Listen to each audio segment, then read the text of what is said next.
Bienvenidos al canal educativo de la Escuela Militar de Medicina de México. Bien, para esta revisión tenemos un camino muy bien trazado. Vamos a sumergirnos en la enfermedad de Pelizaeus-Merzbacher. Empezaremos sentando las bases, con la definición y la genética, para entender bien de qué hablamos. Después, revisaremos lo que hacemos hoy en día en la clínica, para luego saltar al futuro, a las estrategias terapéuticas que están, de verdad, a punto de cambiarlo todo. Y al final, como siempre, veremos cómo aplicar todo esto en nuestra práctica diaria. Muy bien, pues empecemos por lo primero. Vamos a definir qué es exactamente la enfermedad de Pelizaeus-Merzbacher. En esta sección, sentaremos las bases sobre esta compleja leucodistrofia y su variado espectro clínico. Entonces, ¿de qué estamos hablando? Bueno, la enfermedad de Pelizaeus-Merzbacher es en esencia un desorden de hipomielinización. Esto significa que el problema central, el origen de todo, es que la vaina de mielina no se forma correctamente en el sistema nervioso central. Ahora, su herencia está ligada al cromosoma X, y esto es clave, porque explica por qué afecta casi exclusivamente a varones. Y ojo, es una condición ultra rara, lo que desde el inicio ya nos plantea el enorme desafío diagnóstico y terapéutico que tenemos enfrente. Y aquí es donde la cosa se pone fascinante. La variabilidad clínica es enorme. No es una sola enfermedad, es todo un espectro. En un extremo tenemos las formas congénitas severas, donde los bebés desde el nacimiento ya presentan nistagmo, estos movimientos oculares incontrolables y un retraso motor muy profundo. Luego están las formas clásicas, de severidad moderada. Y del otro lado del espectro encontramos fenotipos mucho más leves, como la paraparesia espástica tipo 2, que tiene un inicio más tardío y una sobrevida mucho mejor. ¿Y a qué se debe esta variabilidad tan marcada? Como veremos, la respuesta está en la genética. Y eso nos sirve de puente para meternos de lleno en el corazón del problema, la genética. Vamos a hablar del gen PLP1 y de este concepto fundamental, la ganancia de función tóxica.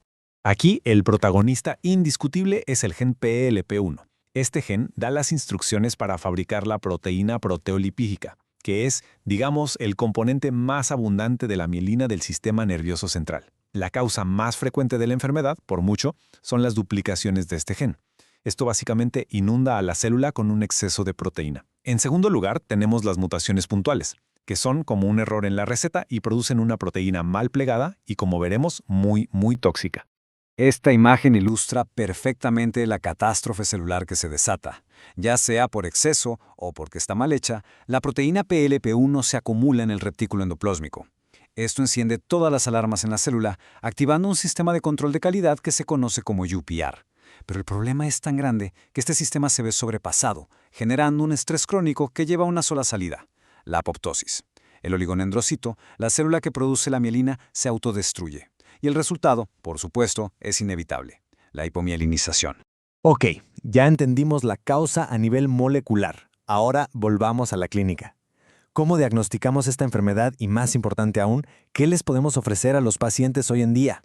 La neuroimagen es fundamental.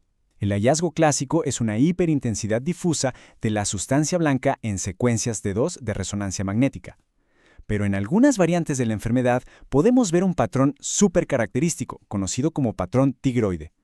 Lo que vemos son pequeños islotes de mielina que se preservaron alrededor de los vasos, sobre un fondo generalizado sin mielina, dándole esa apariencia tigrada que es muy sugerente. Y aquí nos enfrentamos a la realidad más dura. Hoy por hoy no tenemos una cura. El manejo es multidisciplinario y se centra exclusivamente en los síntomas, controlar la espasticidad, dar soporte respiratorio y nutricional y maximizar la función con rehabilitación. Esto no solo representa un reto enorme para los pacientes y sus familias, sino que subraya la necesidad clínica tan urgente que tenemos de terapias que modifiquen la enfermedad de raíz. Pero aquí es donde la historia da un giro esperanzador. Y es aquí donde esta revisión se vuelve vanguardista.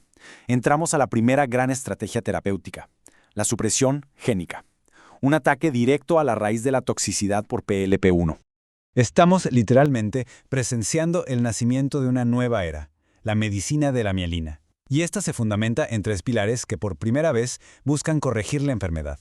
El primero, la supresión génica. El segundo, la modulación celular para mitigar el daño. Y el tercero, el reemplazo de las células que ya se perdieron. La lógica detrás de las estrategias de supresión génica, como los oligonucleótidos antisentido ASOs o CRISPR-Cas9, es simple y elegante. Si el problema es un exceso de proteína tóxica, pues vamos a bajarle el volumen a su producción. Y hay que poner especial atención en un nombre, Ion 356. Es un ASO diseñado específicamente para degradar el ARN mensajero del PLP1, y la gran noticia es que ya está en ensayos clínicos. Y la evidencia preclínica es sencillamente contundente. Miren esta tabla. El modelo de ratón Gimpy, que es el equivalente a la forma más severa de la enfermedad, vive apenas unos 20-23 días. Con terapia CRISPR, la sobrevida se disparó a más de 480 días. Con los ASOS superó los 215 días. Esto no es una mejoría marginal, es una restauración casi completa, dramática, de la esperanza de vida. Es sin duda un verdadero parteaguas. Pero atacar el gen no es la única vía. ¿Qué pasa con las células que ya sufrieron el daño? Pues la segunda gran estrategia se enfoca justo en eso, en modular la patología que ya se desencadenó y, ojalá, en restaurar las poblaciones celulares perdidas. Dentro de esta categoría tenemos 3 caminos principales. El primero es intentar modular las consecuencias del estrés celular que ya vimos. El segundo, que es muy interesante, aborda una consecuencia inesperada, la acumulación de hierro. Y el tercero va a lo más directo, reemplazar los oligodendrocitos perdidos mediante trasplante. Aquí el panorama es un poco más complejo, y es un buen reflejo de lo difícil que es la biología. Por ejemplo, un ensayo con curcumina para modular el estrés celular lamentablemente falló. Pero por otro lado, la quelación de hierro con deferiprona ha mostrado resultados muy prometedores in vitro, y ya se planea un ensayo clínico. En cuanto al reemplazo celular, un primer intento con células madre neurales no funcionó como se esperaba. Pero ahora se está desarrollando un nuevo producto, el SC379, con células progenitoras gliales, que busca aprender de esa experiencia para tener éxito. Muy bien, ya hicimos todo este recorrido, desde la molécula hasta las terapias más nuevas. Ahora, aterricemos toda esta información. ¿Qué nos llevamos para nuestra práctica neurológica del día a día? Podemos resumirlo en 4 mensajes clave. Primero, la terapia de supresión de PLP1 es, hoy por hoy, la estrategia más prometedora. Los datos preclínicos son espectaculares y ya está en humanos. Hay que seguirla de cerca. Segundo, una nueva generación de terapia celular glial busca superar los fracasos previos. Tercero, es vital ser muy cautelosos con tratamientos que no tienen un racional biológico sólido en PMD, como el trasplante de células hematopoyéticas. Y finalmente, los estudios de historia natural son absolutamente cruciales. Sin ellos, no podremos diseñar ensayos clínicos rigurosos en el futuro. Para quienes deseen profundizar en la evidencia, aquí se presenta la literatura científica clave que ha servido de base para este análisis. Este video fue producido por el general de brigada médico cirujano Humberto Carrasco Vargas. Muchas gracias por su atención.